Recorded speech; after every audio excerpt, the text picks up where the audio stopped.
আসসালামু আলাইকুম ওয়া রাহমাতুল্লাহি ওয়া বারাকাতুহু। প্রিয় দর্শক, কেমন আছেন? আশা করি সবাই ভালো আছেন। আমিও আল্লাহর রহমতে ভালো আছি, আলহামদুলিল্লাহ। আজকে আপনাদের সামনে নতুন একটা ভিডিও নিয়ে হাজির হলাম।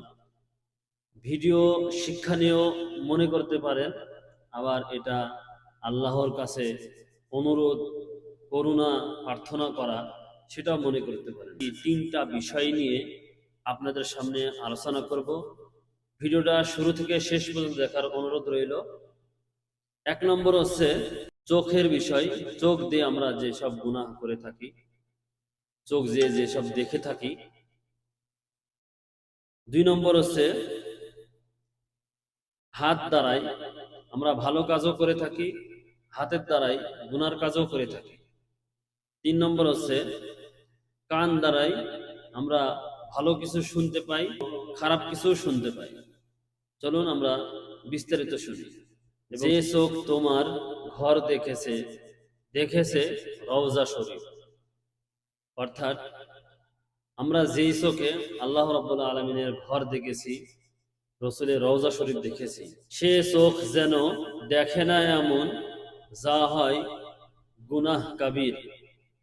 যে চোখে আমরা নবীর রওজা দেখেছি, আল্লাহর ঘর দেখেছি, সেই চোখ দিয়ে আমরা কিভাবে গুনাহ করি, খারাপ জিনিস দেখি। আল্লাহ আমাদেরকে হেফাজত করুন।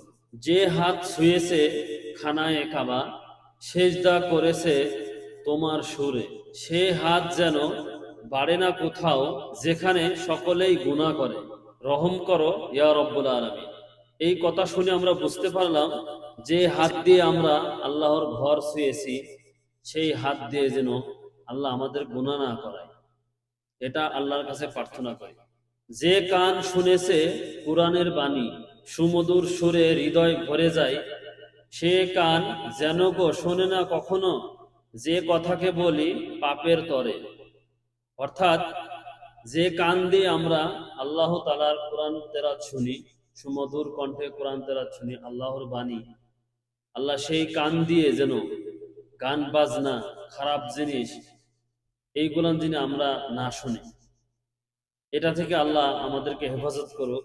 প্রিয় দর্শক, আজকে আপনাদের সামনে তিনটি বিষয়ে কথা হলো: কান নিয়ে, চোখ নিয়ে এবং হাত নিয়ে। আরো অনেক বিষয় আছে আল্লাহর কাছে পানা চাওয়ার। আল্লাহ যেন খারাপ কাজ থেকে আমাদের সবাইকে বিরত রাখেন, এই দোয়াই সবসময় আমরা করে থাকি এবং এবং করব।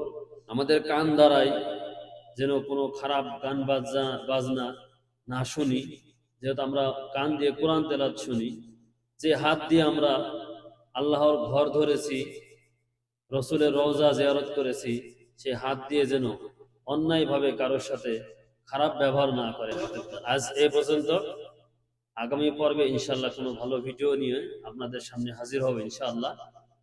সবাই সুস্থ থাকবেন, ভালো থাকবেন। ভিডিওটা দ্রুত শেয়ার করে দিবেন ইনশাআল্লাহ। আল্লাহ হাফেজ।